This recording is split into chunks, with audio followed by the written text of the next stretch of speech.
Hello, and welcome everyone to our very first episode in our podcast series. And today we're going to be talking about consumer applications in the web space. These are the kind of applications that typically cut across domains like gaming, social, productivity, and so much more. And to help us kind of talk about some of the topics that we have under consideration, we have two very special guests here today. And they'll be helping us all understand a bit more about what is so different about building these sort of applications in the Web3 space. Why should users even care? And how does one go about getting hold of their first set of users, retaining them, and then growing that user base? And to help us today, we have our first guest. This is Dan. Dan is co-founder at DMail. And DMail, of course, is the immensely popular Web3 AI-powered decentralized messaging infra that also powers a very interesting email client, which we'll get to hear about from Dan very, very soon. And we also have Erkan. Erkan is the founder of Moseiki. Moseiki, you could think of as like the proverbial new kid on the block when it comes to Web3 social. But from whatever I've seen, they definitely ain't kidding around with their plans for bridging Web 2 and Web 3 with their rather unique social network that they have planned. So, guys, welcome. And, we're really happy to have you guys over here. Thanks for having us. Thank you, Mayor. And thanks for having us today. I'm really excited to be here. Fantastic. All right, we'll kick things off a little rather casual. I think it just helps set some context. So maybe we'll start, Dan, with you. When did you get into Web3? What got you in? And why do you stay? So, great question to start. So I'm relatively, I would say I'm a bit of a relative newcomer to Web3. I was aware of Web3, but actually only started really working in the space since 2021. So I was actually interested in, the Internet Computer Protocol, ICP, full stack decentralization. And so essentially I was part of a marketing community early on. So full disclosure, by the way, I was actually an assistant professor of literature in Web 2, and I'd been a marketer in the past, and so actually I was pretty happy with the career I had in Web 2, and I always kind of joke about it that Web 3 kind of found me, right? And what happened was I was a little bit kind of disconcerted, I would say, with what was going on with big tech being the arbiters of truth, and censoring certain things and so on and so forth. And so, kind of what I thought was, what's the alternative? How are we going to build a better world, a fairer world, a more equitable world? And so obviously, my research took me to blockchain, and just so happened that I got involved early on with the internet computer. So, I'm proud to say that, in my first sort of foray into blockchain in 2021, after the genesis of ICP, it was May 2021, and we built a community, on the back end of the bear market. The bull run was just sort of petering out, and the bear market came in, and we built a community of like 60,000 strong, in a very short space of time. So that was still me doing it as a hobby at that point, and very quickly, I got then offered to, become the CMO at Bitfinity Network, which is a very strong project now. Anyone can sort of see how they're doing. They're doing really well. But I was with them for 15 months. And I actually was an angel investor in DMail very early on, because DMail was one of the very first apps to build on ICP. And a lot of people ask, well, why ICP? Why did DMail build on ICP? And the answer is very simple. It's because ICP has a reverse gas model. Nobody wants to pay gas to send messages. So that's one area that was very helpful. The developer foots the bill, and that's subsidized by grants in the case of ICP. Very useful indeed. Also storage. But that being said, I decided to invest in DMail in 2021. So my story is very, very unusual. I was an angel investor in 2021 after DMail won the Wanjiang hackathon. I was aware that, wow, this is a project which has a future. And fast forward, almost 3 years later, basically, DMail has now more than 9.7 million registered users.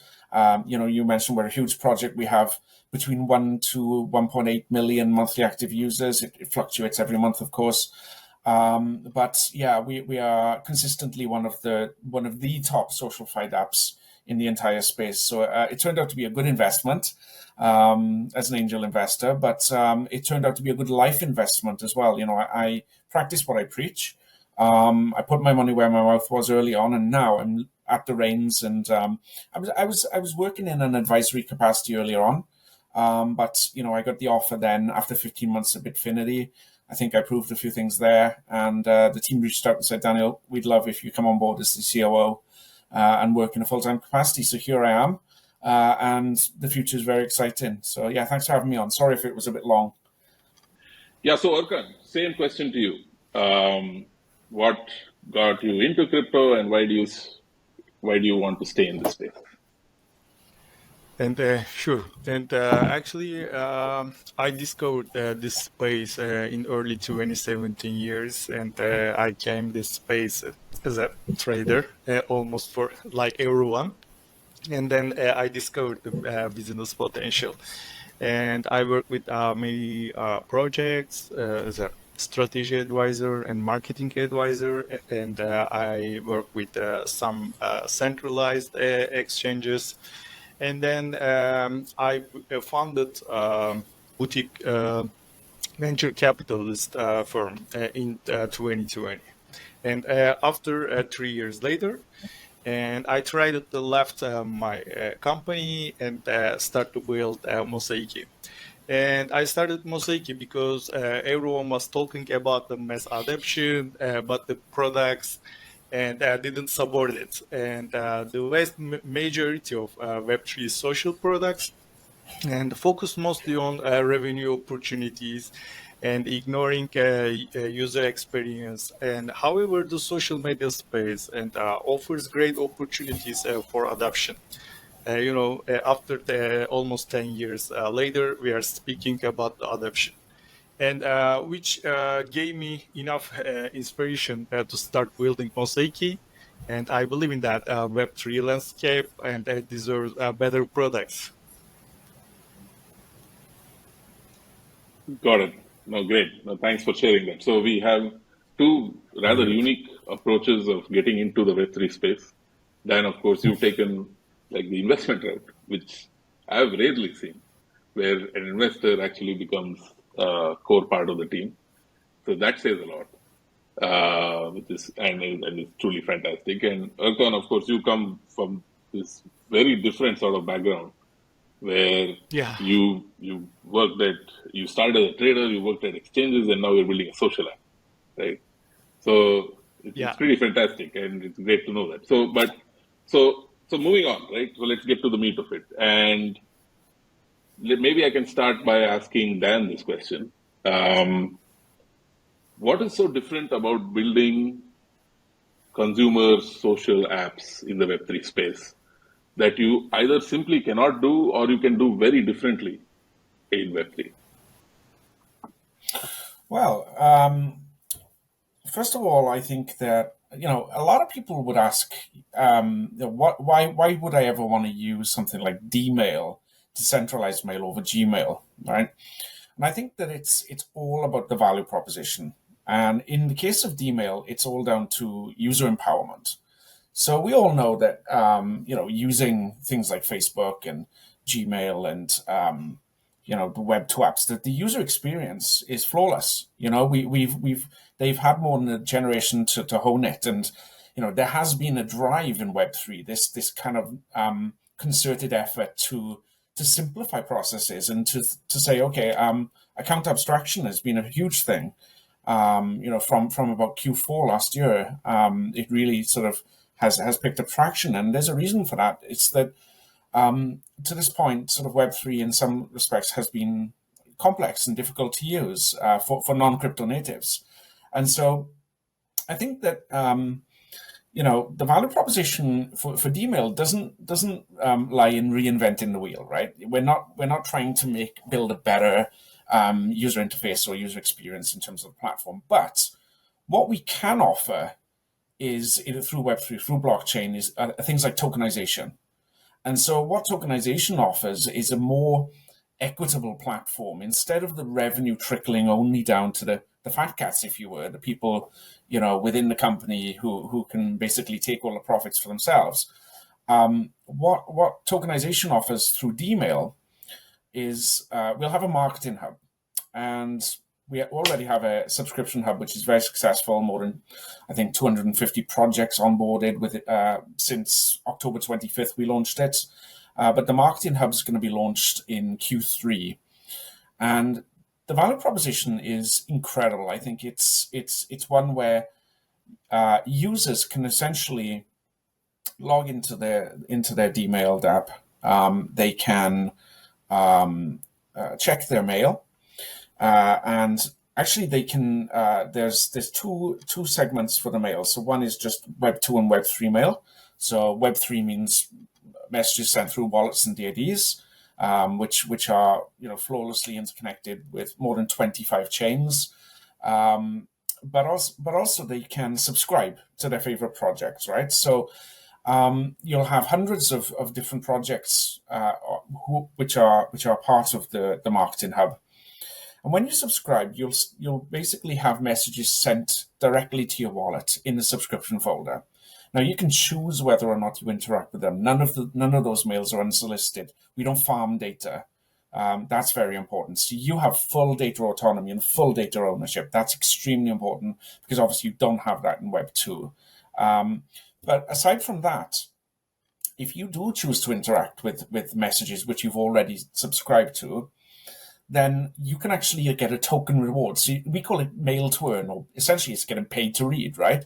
You can get one token, a fraction of a token for interaction, and then embedded in the email, there can be campaigns, or there could be airdrops, there could be airdrop alpha, there could be anything whereby there's an encouragement to further open these marketing mails because there could be a little gold mine in there, right? So what you're going to see is the opening rates are going to shoot up. In Web 2, I was an editor-in-chief myself. You're lucky if you get more than a 25-30% opening rate for newsletters in Web 2. Think about how many mails come through to your inbox that you don't open, that you have actually subscribed to, right? But think about how many more you would open if you thought, I'm going to get paid to do this.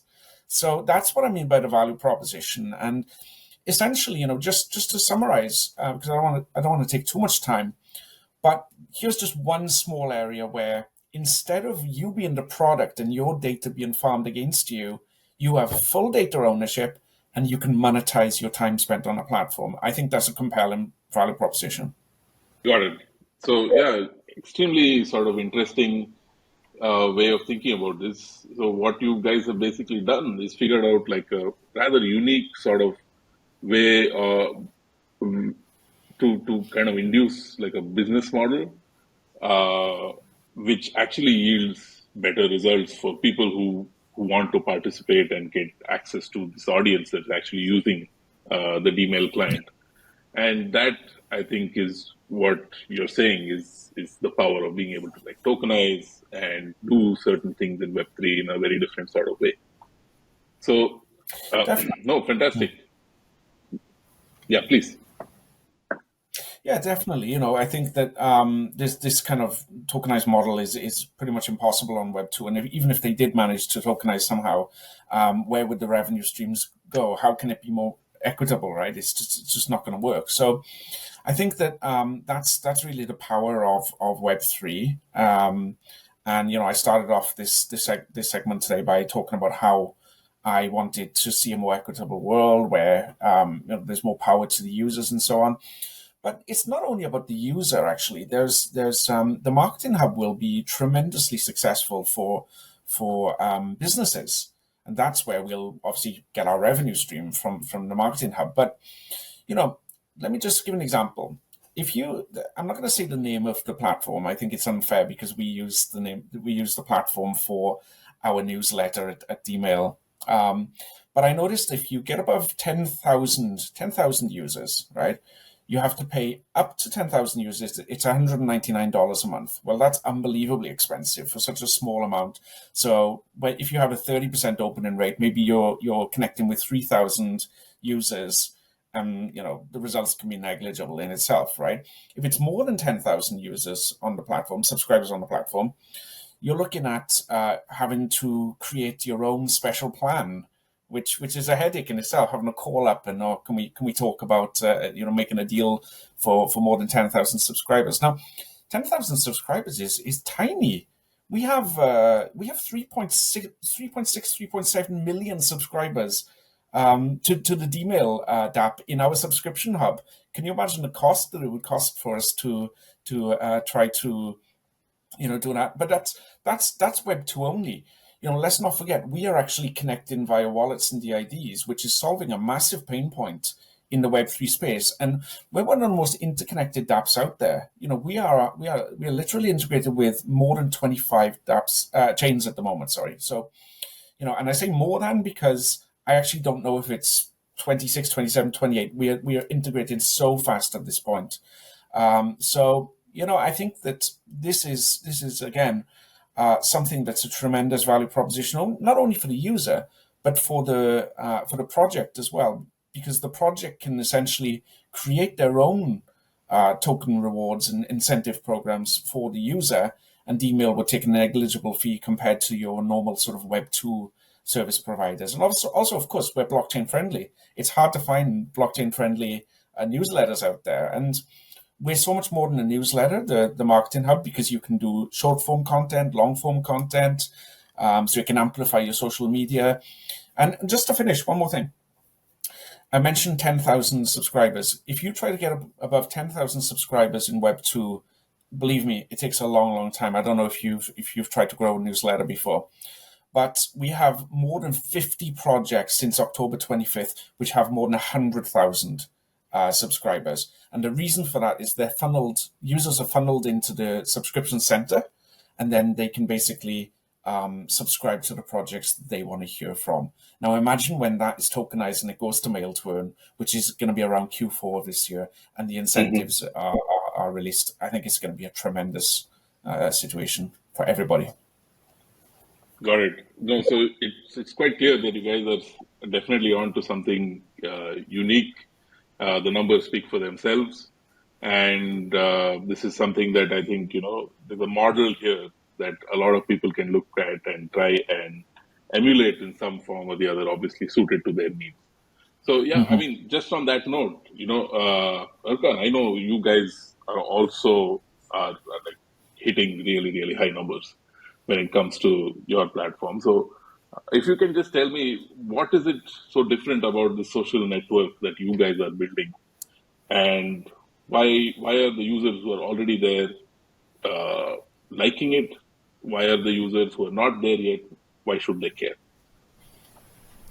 And thank you, Muir. And I can say that we embrace the value proposition of our blockchain technology. It's decentralization, ownership, and we are putting another one. It's freedom of choice. And our users can use Moseiki and like Web3 application or Web2 application. It totally depends on you. And I'm not an on-chain maximalist, and I believe in that. And every users should do their own choice. And I can say that we are trying to build and a perfect combination of Web3 and Web2, and as an application. And because there are a lot of social platforms at the Web3 world or Web2 world, And but in my opinion, and if we put our barrier, and you should use on-chain, you should pay for fee, etc., and you should put poor user experience. If you put poor user experience, and you will fail, because you cannot compete with tech giants.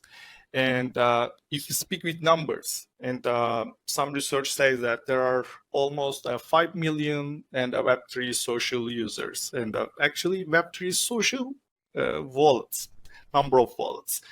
But another side, there are 6 billion social networking users.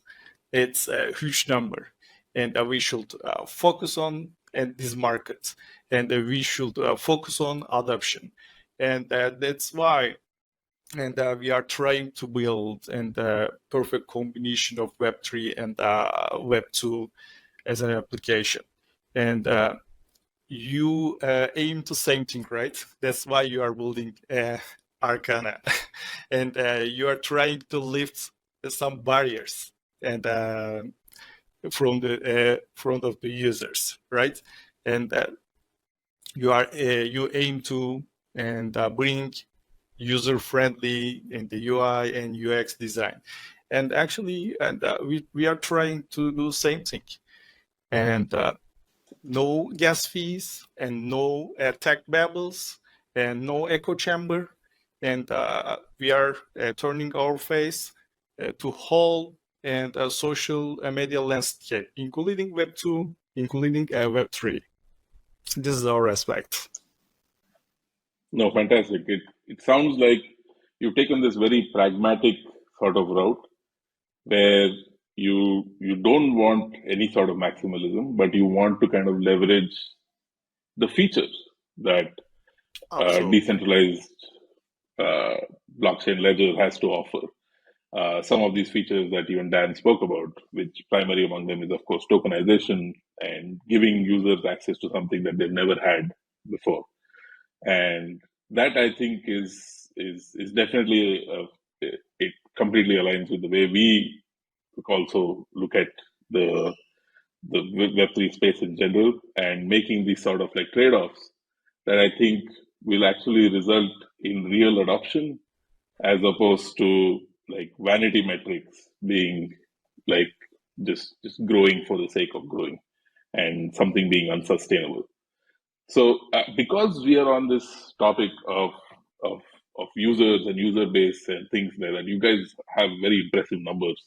Some of the best numbers that we've seen for specific consumer applications, and you've given us some insight into what has actually gone into attracting these sorts of people. But if you had to generalize some of these terms, and maybe we'll start with Erkan first.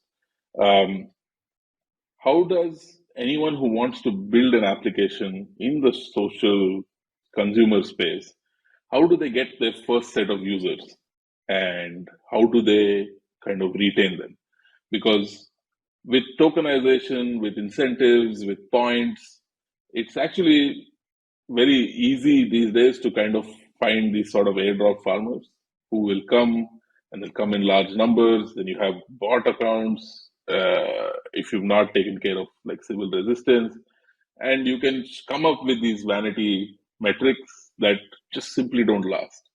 But what about you guys? Like, Erkan, starting with you, what is your take on how do you sustainably get your first set of customers and retain them? Mm-hmm. And thanks for this amazing question. As you said, that there are a lot of bounty hunters and airdrop farmers, and yes, you can get a lot of users now with this tool, and but end of the day, and you should and keep them in the app, right? And the major key is the user experience. If you provide them good user experience, and they will stay, they should stay, and otherwise, and they will jump another products and other applications. And most of Web3 startups just are focusing monetization and incentivization, but ignoring user experience. If we don't put the good user experience on the table, and we cannot keep any users in our platform. And also, we have a great experience. I think that about the X to earn concept, right? And they showed us it's unsustainable, and we cannot going with this. And we should put front user experience, and we should create good UI, UX, and also we should give them some of monetization opportunities. And for example, in our application, and our users can create and share on-chain or off-chain posts, and but we are providing them some monetization opportunities. They can monetize their audience, they can monetize their talents, and they can monetize some of skills in our applications. And of course, we want to incentivize some of loyal users. I believe in that. They will like this, and but and this is, I believe in that. This is won't be enough, and we can give some of key points. And we all using and cross social platforms, and but we are not there and for make money, right? And we are using other social platforms for to reach a wide audience, and our friends, our teammates, our families using these applications. And this is our point, and we want to onboard every social users into the Moseiki, and with great monetization opportunities, audience opportunities, etc. Another perspective, yes, there are a lot of social applications, and but another topic, and there are a lot of people, and they want to be fame, and but they miss the train, and here is the Moseiki. This is a new window, and this is new opportunity for them, and if they look at the Moseiki, you will same they will same experience with tech giants, with mainstream social applications. And actually we are in our application, and we are trying to and build a fractionless social experience, and we are lifting barriers for them. They can shoot easily like other Web2 social applications, but they will use as a Web3 applications.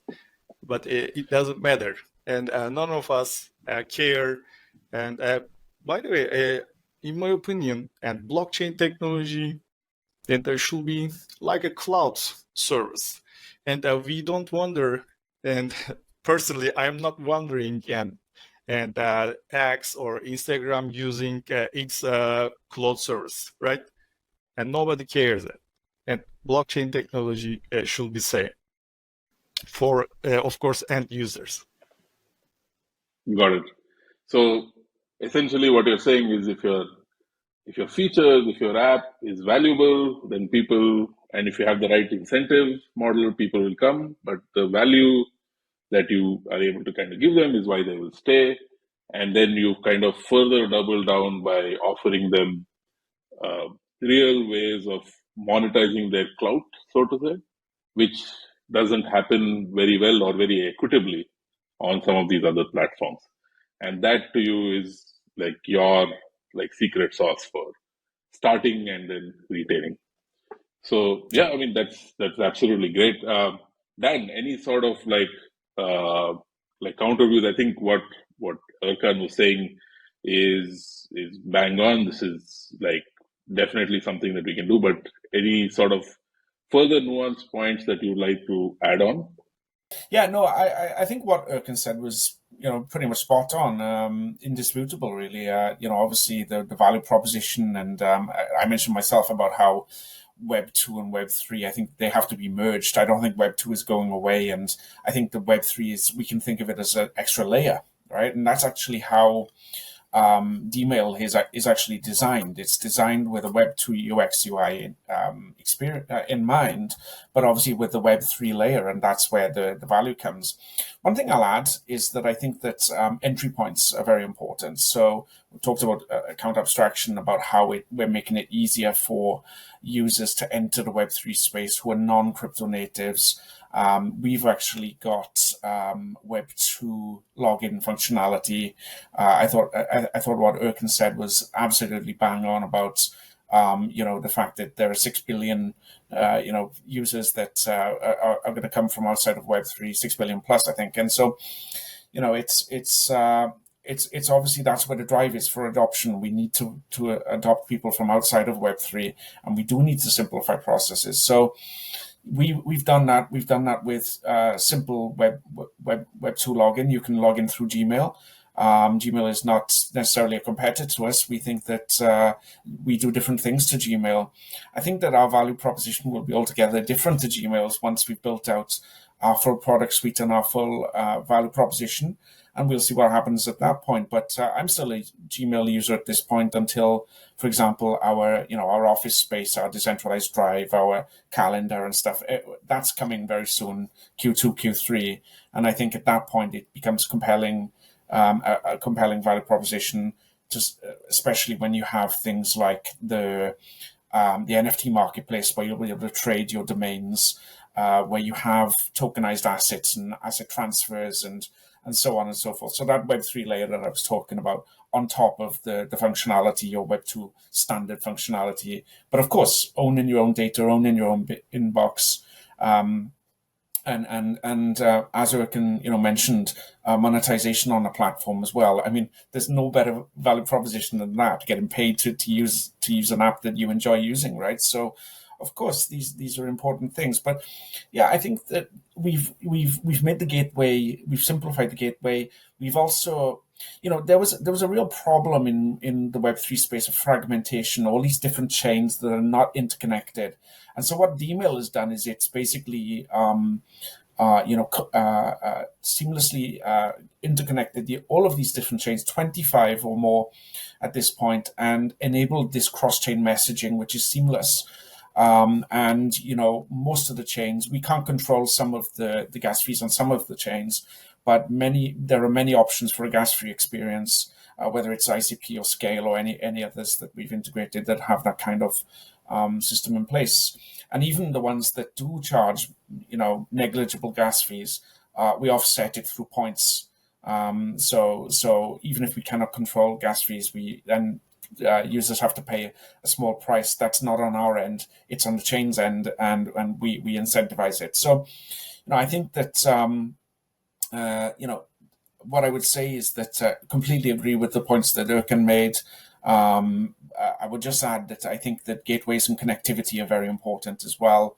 And as Erkan was saying, if you build it, they'll come, right? And if you have a compelling value proposition and a well thought out product, and your product suite is actually solving problems, then I don't think you're going to have any problem growing. And DMail is growing at more than 1 million signups per month, and it's speeding up.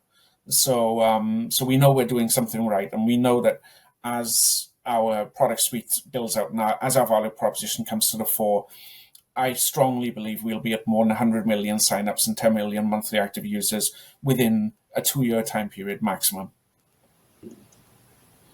Yeah, no, that's great. That's extremely impressive growth, and congratulations, and long may it continue. I think both of you made two very interesting points. One is obviously when Erkan cited those numbers, right? So we have X million wallet holders who you guys have access to by virtue of the fact that you're building in the Web3 space. But there are actually many, like couple of degrees of magnitude more who you can potentially access. And there's this thing that many people talk about is, onboarding the next billion. And they say it so much that it's almost like a meme today, but that's the real sort of like point. And you guys are on your way to tens of millions. I'm sure Moseiki will follow suit, and so will many others. But if you actually look at it, you spoke, Dan, about entry points, and if there are builders in the space who also want to hit those sorts of numbers, then we have to kind of look beyond just the people who are on crypto Twitter, people who hold these wallets, and look to kind of and people who are on all of these different sort of ecosystems that's fragmented, and look to kind of get more and more people into the space and become these wallet holders. So in essence, what I'm asking, and Dan, we can start with you, is how do you grow that user base to such significant numbers that you actually start eating up market share, in your case, from the likes of Office 365 or, the G Suite and things like that? How do you kind of go about doing that? What are your plans, and what are best practices for other people to not only kind of find and retain, but really start growing it exponentially? So first of all, I think, as I mentioned, we started out in ICP and we've become a multi-chain project. And I think the multi-chain is essential, if I'm honest with you, for if you're going to expand your numbers excessively in Web3.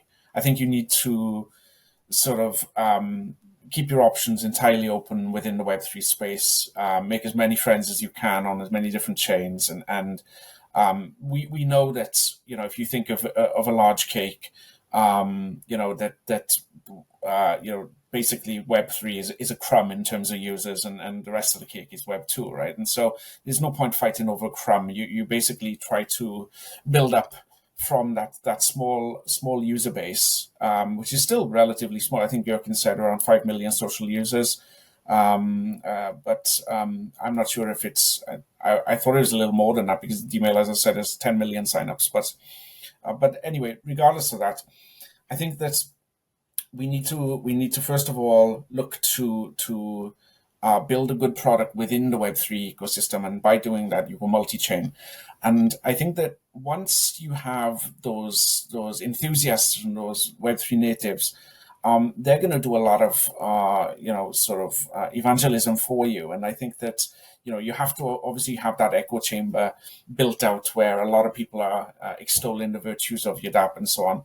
But I think what happens then is that, as I say, you make the entry simpler. You think about things like account abstraction. You think about things like the user experience and user interface, which we've talked about already. And then I really just honestly think it's all about the value proposition. If it's a simple enough thing to use, and then you just hammer home the benefits to non-crypto natives. So I've spoken to a few friends of mine who are non-crypto natives recently, and they know obviously I'm involved with DMail, and why would I use it? And so basically you've got to get the content and the educational content, and do talks in as many places as possible, whether it's in person or online. We send out a blog article every day. We're building out our crypto Twitter. I think we've got like 1 million followers across all social platforms, and that's Web2 platforms. And then several million obviously on our own subscription hub, our Web3 base. And I think it's just about just trying to get that point across, and really, just hammering home the point that, especially when you've got the product suite built out to the extent that you want it to be. I don't think, by the way, that DMail is in a position right now to really be targeting Web2 users. And the reason why is that I personally, if I was only interested in Web2, I wouldn't necessarily be using DMail. DMail is filling a niche in Web3 right now, which is interconnectivity in terms of cross-chain messaging. Now, where will we be in 2 years? Do I think in 2 years that we'll just be a niche for Web3? No, I don't. I think that we'll have something entirely different. We'll have the Web2 functionality that you have on your Gmail, but we'll have the Web3 element involved as well, the tokenization and the NFT trading. So your domain, mine is Daniel at dmail.ai. And basically you'll be able to trade, your domain, and so that's a pretty cool thing. And you'll have asset transfers and swaps, and you'll be able to do airdrops as projects on our platform. There'll be so much going on. It'll be a really cool place to be, compared to basically being on a Web2 platform where your data is basically getting farmed, and you are the product. So I think the timing is very important. It's like, we're not going to go out and launch a blitz campaign before it's ready. I know where we're going in terms of our roadmap, and I know where we'll be in 2 years' time. The same as I knew 2 years ago where we'd be now, and actually we've done better than I thought we would ever, if I'm honest with you. But I think that give it 2 years, and that's really where we can aggressively market the Web2 platform when we've got 10 million monthly active users, perhaps, and really just expand from there. And I think that success breeds success, right? Once you've got millions of monthly active users, other people are going to hear about it. They'll come in, and it's just a snowball effect from there. Understood. All right. So the focus right now is very clearly the Web3 niche, and you're trying to kind of grab almost all of the market share there, because there is no other product of the like, and you're trying to make the most of it. And then in due course of time, you're going to then probably venture out and look to kind of start attracting typical Web2 users, but through a base of already probably loyal users. Yeah, I mean, we're not closed off to Web2 users by any means, and we're happy to welcome them in. But I think that the aggressive marketing and really turning our attention to Web2 users will come when we're confident that the product suite and the what we have is going to get people in their droves. And so it's probably going to be a good idea to time it in the best possible way. Yeah. Understood. All right, great. Yeah, Erkan, you already talked about taking on tech giants, right, in the social network space. What are you guys doing to kind of reach out to this audience who hasn't heard of Moseiki, is probably doesn't even know what a wallet is, no idea what cryptocurrencies are, have some idea, know what Bitcoin is, but that's about it, right? So how are you reaching these people? How are you kind of getting them to know more about you guys? Mm-hmm. Thank you, Mayur. And first of all, I have to say that then pointed the account abstraction structure. It's I have to say that it made easier many things for us. And you ask about the Web2 users, and actually, and social media is a very competitive field, and but it's full of the opportunities. And when I look at the social media landscape, I see many opportunities. And our primary goal will be to achieve organic and sustainable growth. And we don't want to manipulate our user numbers, and we won't do this. And instead of this, and we will onboard and organic users, and we will get a sustainable growth. And we did many analyses about the Web2 social landscape, and we have social media penetration of population, and we selected some of the target markets. And as I said that, and and there are 6 billion social media users in the world, and Moseiki aims to reach 250 million users in 5 years. And we build our product in that line and with this goal. And even after it goes live, and we will continue shape our platform based on user feedbacks, and because and community and users, everything for our platforms. And we will go step by step, slow and steady with the race. And sustainability and will be key for our product, and actually for all products. And that's why, and we won't waste our resource. And especially I saw many lesson in this market, especially bull things and bear things, etc. And happening a lot of layoffs, especially during the bear season. We started build on Moseiki and almost middle of bear, and now still we are here, and we still building our product. And this is our commitment. No, that's fantastic to hear. I think just the general sentiment that both of you have sort of echoed is focusing on product fundamentals, targeting the user, not don't play short-term games, play longer-term games, play sustainable games, and basically build foundations that you can then kind of catapult off of. So yeah, this is absolutely fantastic to hear, and I think this is something that will be very useful for people who want to start building in the space. Obviously, now I think in the next year or so, lots of new people are going to come into the space and want to build because it's now suddenly very attractive, and I think this sort of stuff will really help them sort of almost center themselves and around while they're surrounded by all of the hype. So great insights. We are coming to the end of the show.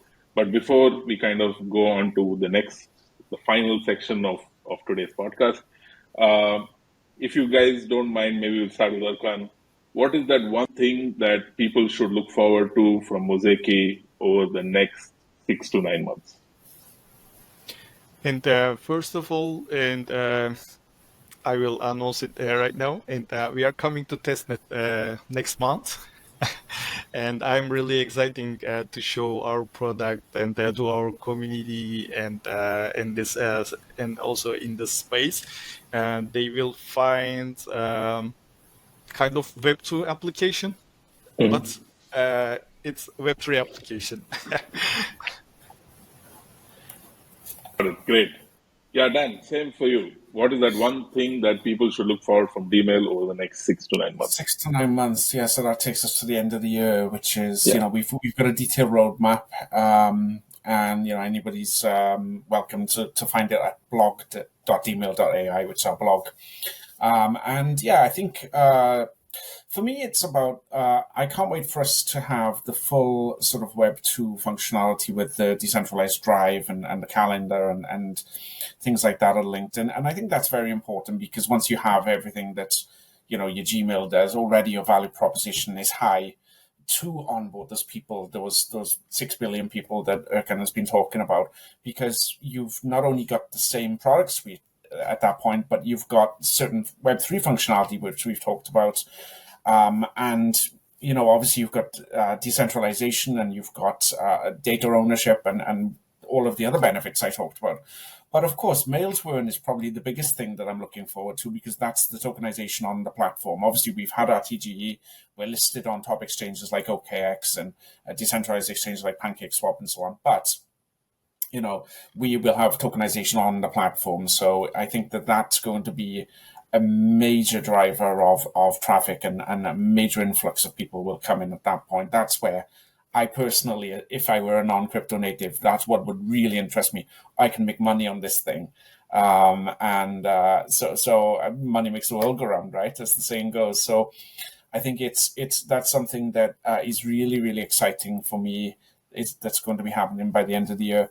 The small things as well, like the NFT market I was talking about, that's going to be in the next quarter. Just people being able to trade their domains and so on and so forth. But for a detailed breakdown of our roadmap, as I say, we are able to show that roadmap anytime. It's on our blog. If you dig deep enough, we'll probably have to refresh it, maybe update it as well, because we're actually ahead of a schedule on the roadmap. So maybe add a few other things.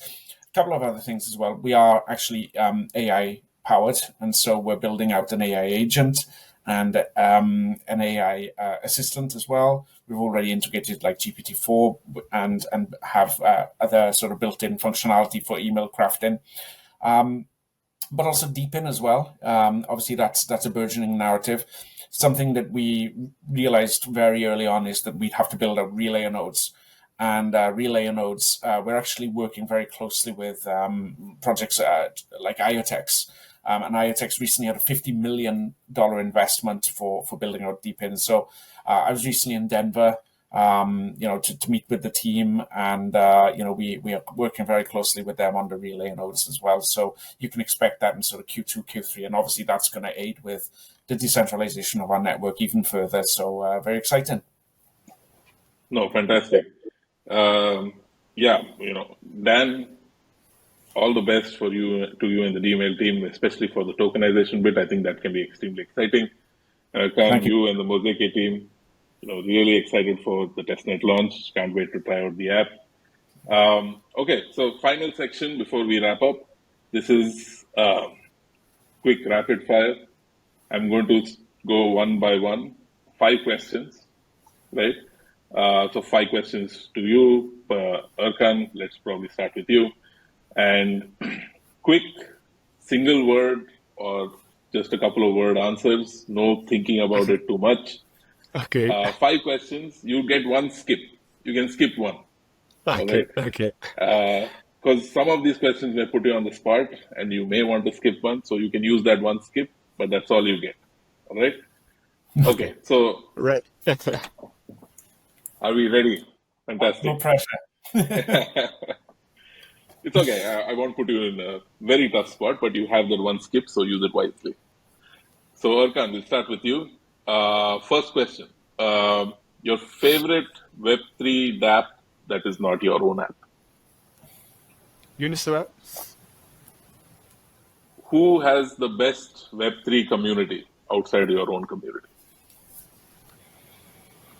Solana. Which protocol or middleware who has the best documentation? Ethereum. Okay. Who is your favorite investor?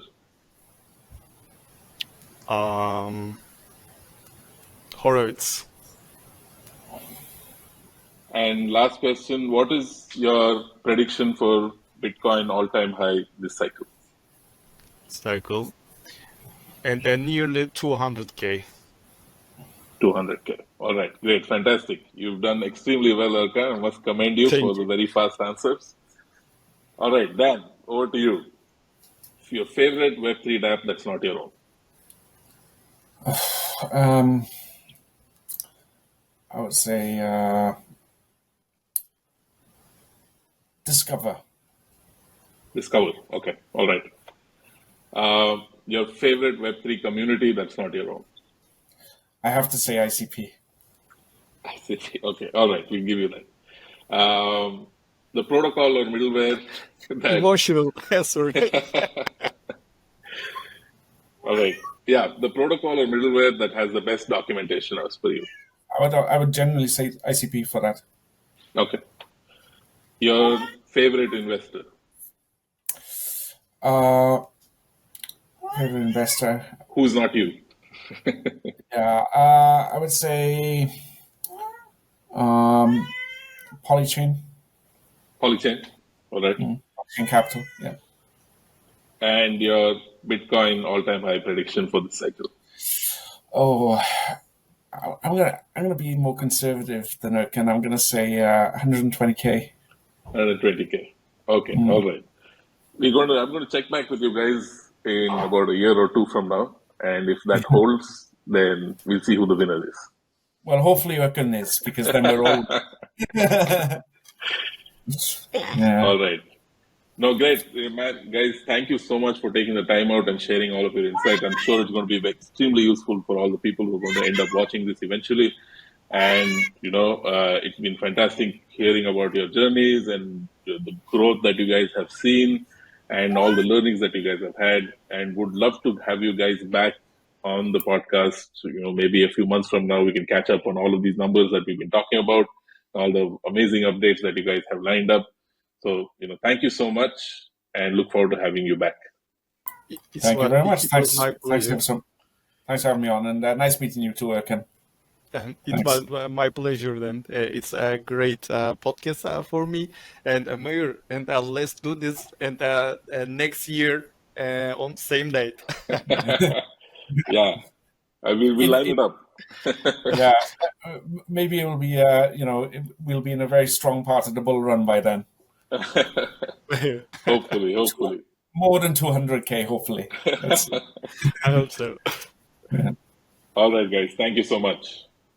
Cheers, Take gents. care of Have a yourself. good one. It was my pleasure. Cheers. And pleasure to all. Pleasure.